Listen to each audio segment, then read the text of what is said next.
దొంగతనాలతో బెంబేలెత్తిపోయిన గురజాలక నియోజకవర్గం. ఒకే రోజు గురజాలక నియోజకవర్గంలో నడి, కుడి, పులిమాడు, శ్రీనగర్ గ్రామాలలో సుమారు 10ల సంఖ్యలో గృహాల్లో చోరీకి గురి.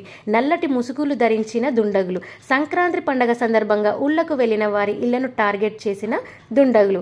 అనుమానం రాకుండా ఇంటికి వేసిన తాళాలను పగలగొట్టి దొంగలు కొత్తగా తెచ్చిన తాళాలను వేసిన వైనం. వరుస దొంగతనాలతో బెంబేలెత్తిపోతున్న గురజాలక నియోజకవర్గ ప్రజలు గురజాలక దాచేపల్లి పోలీసులకు పెద్ద సవాలుగా మారిన సంఘటన. పోలీసుల నిఘా వైఫల్య లోపంతో దొంగతనాలు జరుగునట్లు స్థానికులు చెప్తున్న పరిస్థితి.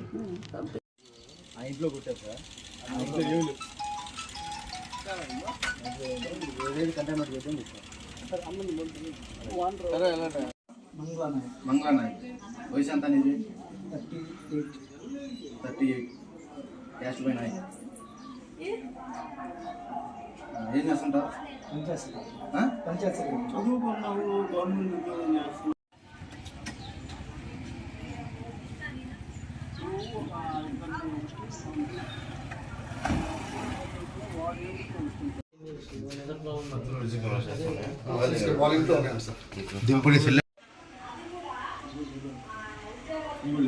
కొత్త డ్రెస్సింగ్ టేబుల్ డోర్ కూడా తీశారు సార్.